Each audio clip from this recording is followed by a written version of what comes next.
اللہم صلی علی سیدنا و مولانا محمد۔ تختی نمبر 11 یعنی 11 چل رہی ہے، اور اس تختی کے اندر سکون کی مشق کی جائے گی، یعنی جزم والے حروف ہیں ان کی مشق کی جائے گی، اور اسی طرح وہ حروف جب سامنے آ جائیں تو غنہ نہیں ہوگا۔ کتنے ہیں وہ حروف؟ 6 ہیں، جن کو حروف حلقی بھی کہا جاتا ہے، حمزہ، ہا، عین، حا، غین، خا۔ اور وہ حروف جو موٹے پڑھے جاتے ہیں کون کون سے ہیں، یہ ساری صورتحال آج کے سبق میں بیان کی جائے گی۔ غور سے سنیے گا، انشاءاللہ بہت فائدہ ہوگا۔ تو شروع کرتے ہیں۔ بسم اللہ الرحمن الرحیم۔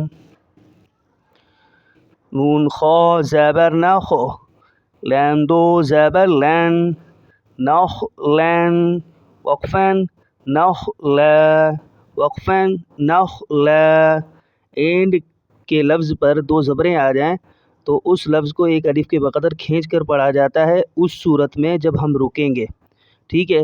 پہلے تھا نخ لن، وقفاً نخ لا، خا کو موٹا کریں گے۔ نون شین زبر نش، طا دو زبر طن، نش طن، وقفاً نش طا، وقفاً نش طا، ٹھیک ہے۔ اس میں بھی ایسا ہی ہوگا کہ اینڈ کے لفظ پر 2 زبریں آ چکی ہیں تو وقف کی صورت میں ایک الف کے بقدر طا کو کھینچا جائے گا، ٹھیک ہے۔ نون فا زبر نف، سین دو زیر سین، نف سین، وقفاً نفس، وقفاً نفس، ٹھیک ہے۔ اینڈ میں 2 زیریں ظاہر نہیں کرنی جب ہم رکیں گے، دونوں زیر سین کے نیچے ہیں تو وہ ظاہر نہیں کرنی۔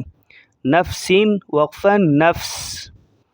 نون قاف زبر نق، عین دو زبر عین، نق عین، وقفاً نقع، وقفاً نقع۔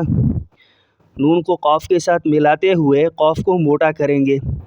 یہاں پر جو ایسے الفاظ آ جائیں جو ریڈ قسم کے ہوں تو ان کو قلقلہ کہا جاتا ہے، ٹھیک ہے۔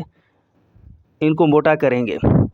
یاسین پیش یس، را دو زبر رن، یس رن، وقفاً یس را، وقفاً یس را۔